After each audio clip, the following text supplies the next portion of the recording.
of people who feel they've been left behind and looked down upon. Humiliation. The politics of humiliation. And it's this sense of humiliation, I think, that opened the way for the politics of grievance that Donald Trump has been able to exploit. In the United States today, and in many parts of the world, is a politics of anger, resentment, and grievance without mutual recognition, without recognizing the value of the contributions that people make from different walks of life. We will not really begin to address the resentments that now afflict our politics and have accentuated some of the darkest strands in social life.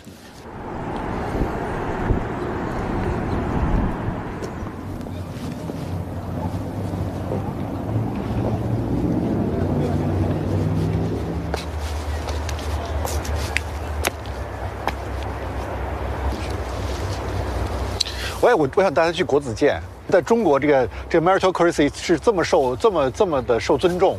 你知道梁启超他去那个访问澳大利亚的时候，因为澳洲人怎么理解他嘛？举人对他们就翻译成那个 bachelor， 就学士学位，他们的进士是翻译成 master degree， 然后他不是当过长沙实物学堂的那个总教习嘛，就翻译成 president of 湖南 University，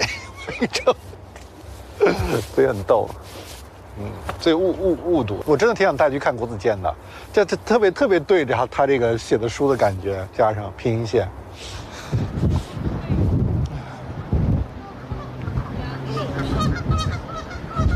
I'd like to invite you to offer your views about an incident, a story that I read about, where a 17-year-old boy sold his kidney. You all know the story. He bought an iPad and an iPhone. But how many think it's okay? It's a free market and there's nothing wrong with it? Because I study economics, and I think every adult is an economic man, that he has to be responsible for his behaviors. He clearly knows the consequence of losing one kidney. We should give him the chance to take that risk. To choose for himself. A lot of people agree with that. All right, that's very good. So I would like to hear from those who object. Yes. And stand up. Well, I think it's wrong because give your kidney to others. Maybe you feel it's okay, but in fact, for the respect of a person, it is not respect of life. Okay, that's very interesting.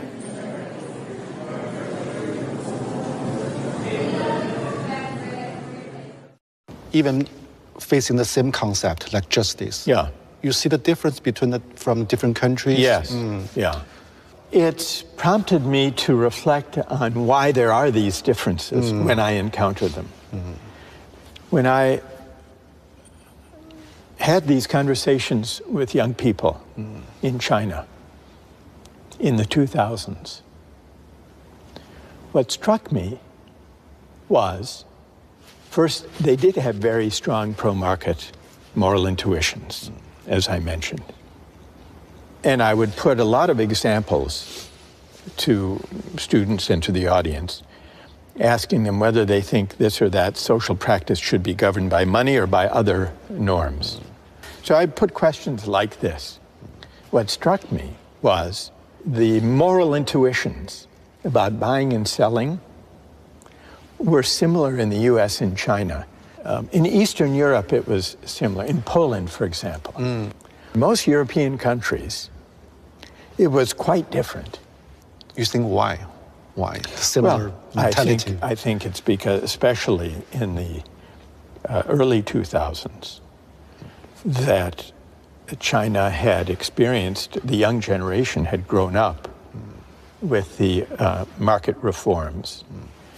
And it had been a period of tremendous economic growth. It's kind of freedom for them. Yeah, it was an expression of freedom and rising affluence, but especially of freedom. But at the same time, they were looking for meaning that markets could not provide. And so the search for meaning persisted even after the market triumphalist moment. And I think that one of the reasons that people were drawn to the Justice book was this sense that there are moral meanings that lie beyond markets and beyond economics. What do you think? Yeah, maybe we're facing two choices or different choices. We can't choose the best one. There are no best one. Just less evil. Just less evil one, maybe. But I wouldn't regard these as closed alternatives. I would ask a different question. How is it possible to combine the benefits of market arrangements and technological innovations with sources of meaning, deliberation, dialogue, reflection that can answer to higher human purposes and ends? Our mistake is not to use markets to organize economic activities. Our mistake is not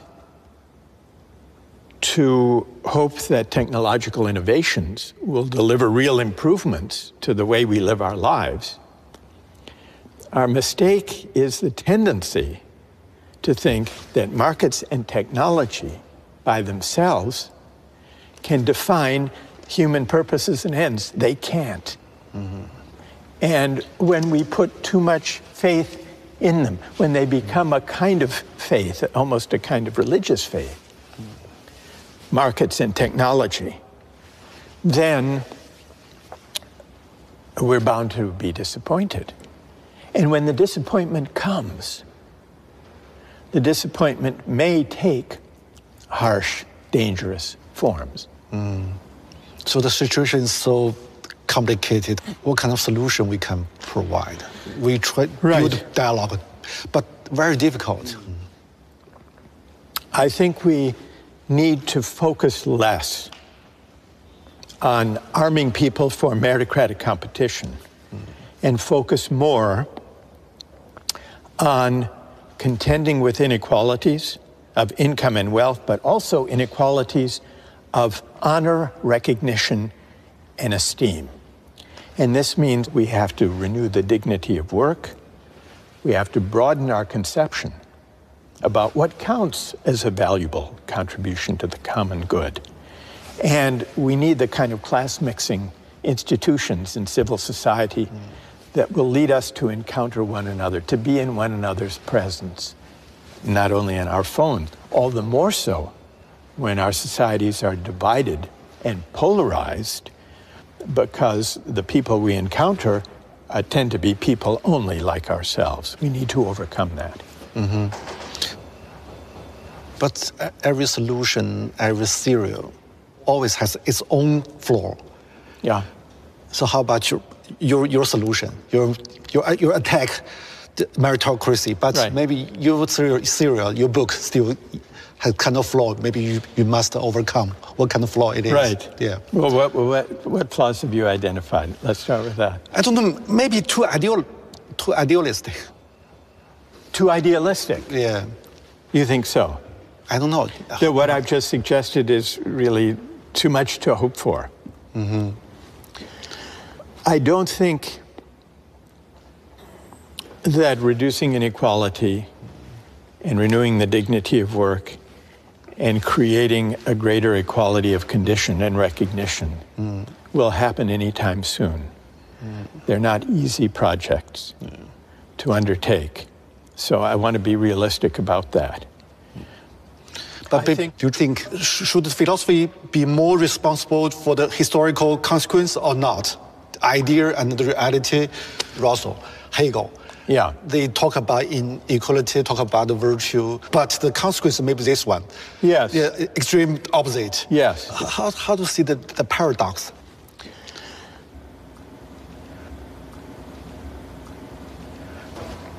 If one thinks, and I, as I do, that philosophy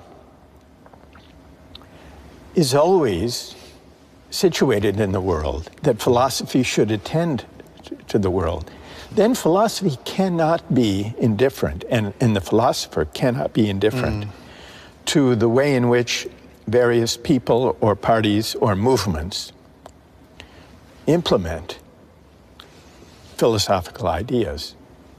So there's always an interplay between political practice and the philosophical ideas that inform it. And often they can go off the rails. They can go in very dark directions that the philosopher may never have wanted or anticipated. That's always a danger. That's one of the persisting dangers of philosophy. The part of Hegel that has led political practice astray in wrong direction, that teaches that history has a single ultimate destination,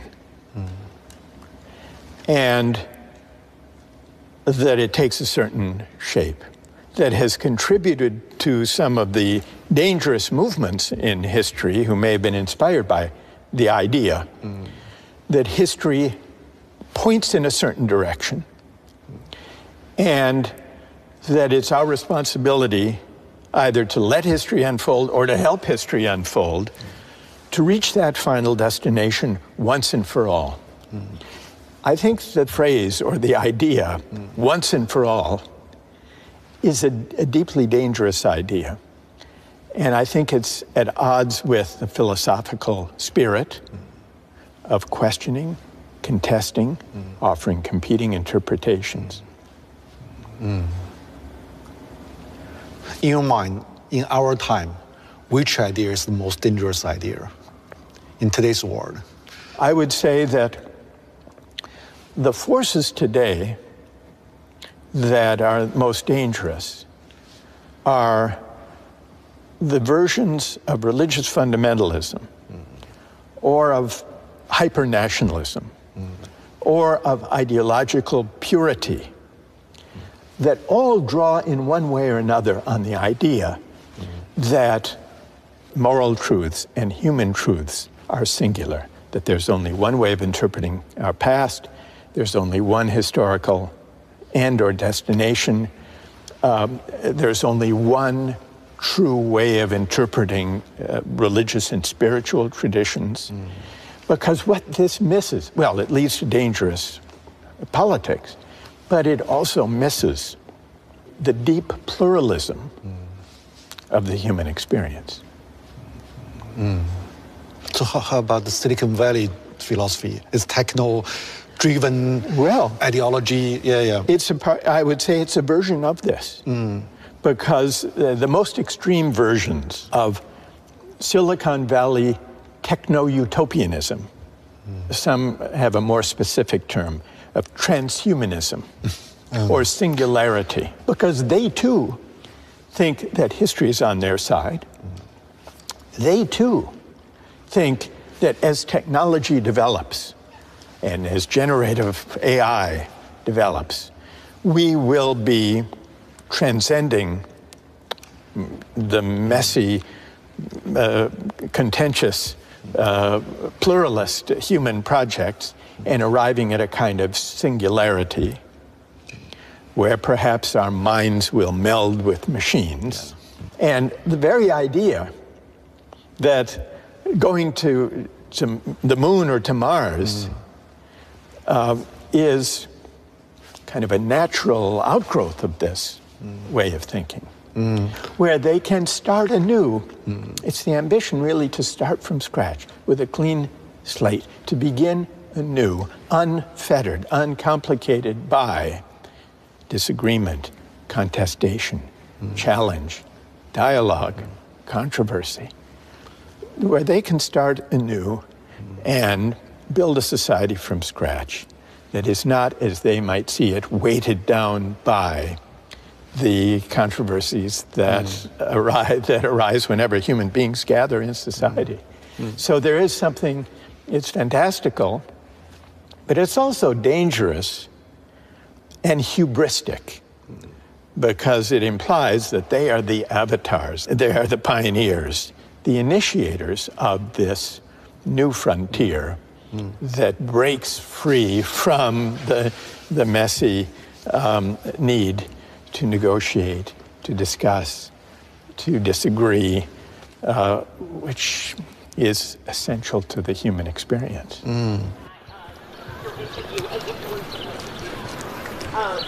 And the questions, like your questions from Q&A, what do you 我啊，8月份来的，哦，都快这个快结束了是吧？对，6月结束1年。我们进来吧。对。而且你是哪天到的？前天我刚到。哦，所以还有时差吧？有用户现在。如果从他第一本书一直到现在，这40多年过去了嘛，你觉得他身上一以贯之的这个逻辑，或者他的一个对世界理解的方式、视角是什么呢？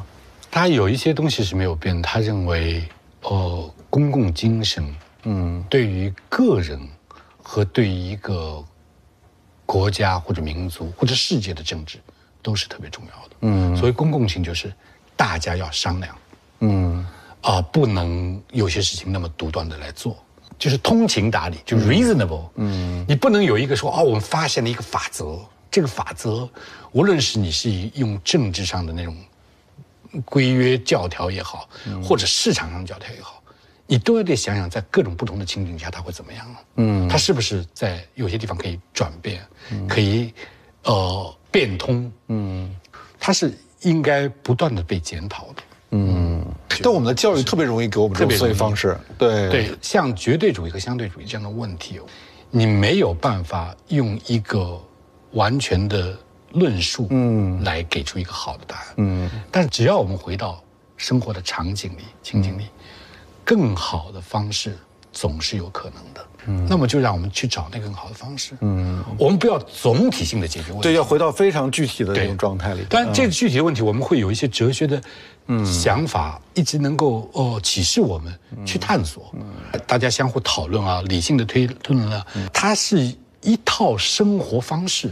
如果真的有这套生活方式，让我们寻求更好的办法，总是有可能的。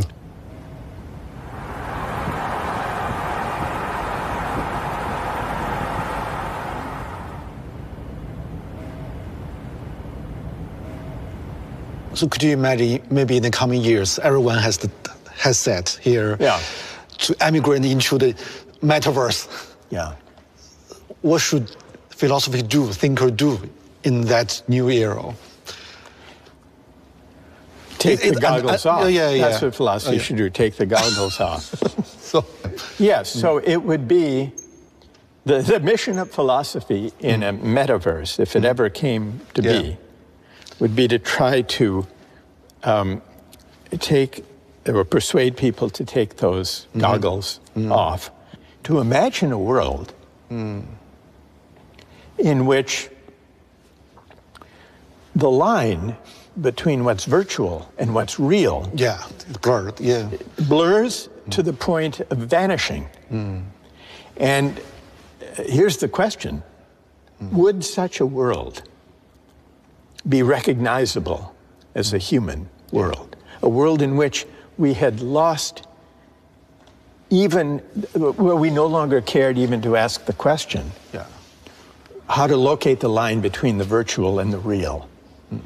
And I think the deepest threat in human terms posed by the age of AI is that we will confuse virtual community and connection with the real thing.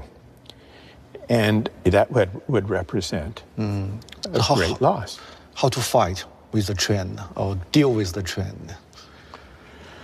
It seems unstoppable. You think it seems unstoppable? See, it seems, yeah. I'm And not sure. why? Yeah. Well, it's worth asking. In figuring out how to stop it, it's worth asking why it seems unstoppable. Why do you think? Because too less true debate and discussion about it. Most people just follow the trend. Right. Yeah. But if I could feel and believe the connection I have through my phone, scrolling and swiping and texting and posting, that connection to people half a world away is the same as valuable as my personal connections to family, friends, neighbors, classmates. Yeah. What would you say to them? I don't know.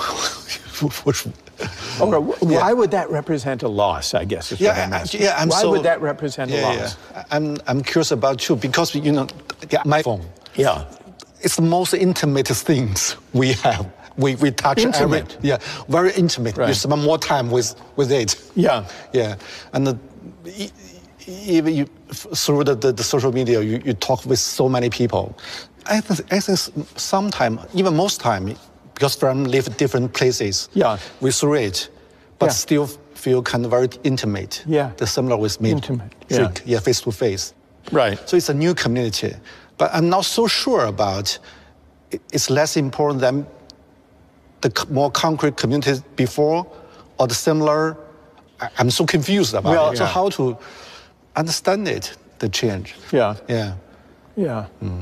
Well, and let me ask you this question. Since we're talking about intimacy. Yeah. Intimacy is an important aspect of this. Yeah.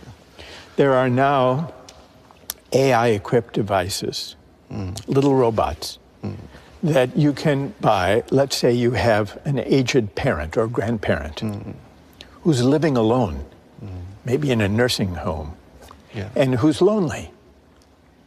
And you visit them from time to time, but you can't be there every day. You can buy one of these robotic companions, and the robotic companion will carry on a conversation with your loved one, your grandmother, let's say. And let's suppose that your grandmother comes to regard that robotic AI-driven companion as a friend, as an actual friend, sharing intimacies, asking advice. And suppose that this relieves the loneliness of your grandmother and makes her happier. She considers this her friend. Would that bother you, or would you welcome that? Welcome. You would welcome it? It doesn't bother me. Yeah. It doesn't bother you at all? Maybe not at all, maybe a little, but I accept it. You would accept it, but Yeah. what's the little that bothers?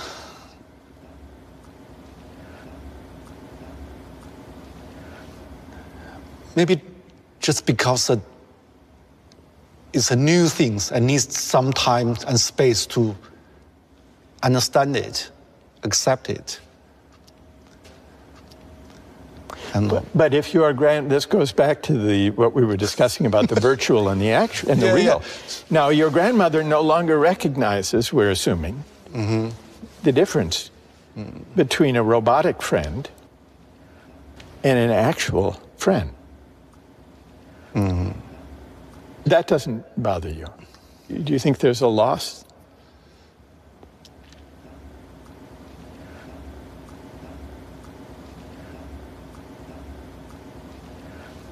I think the new friend, the toy, is friend of her. Because some books are for friends, even it's just papers. Books. Yeah. So if the grandmother or if you or I were absorbed in a book. Yeah, even we see some old books, it's like friends, yeah. It's spent many, maybe childhood years with you, And, well, I agree that a book can be a friend and a source of, I would say, genuine companionship. But does it matter that when I'm reading a book and absorbed in a book, I'm engaged in a kind of exchange with, a kind of dialogue with the human author of that book? Whereas when your grandmother is spending her day conversing with the robot, she isn't. We talk about Socrates, Plato, even it's 2,000 years ago. Yeah. Still can be your friend. Yes. So why not the toy? Why not the toy? Yeah, why not?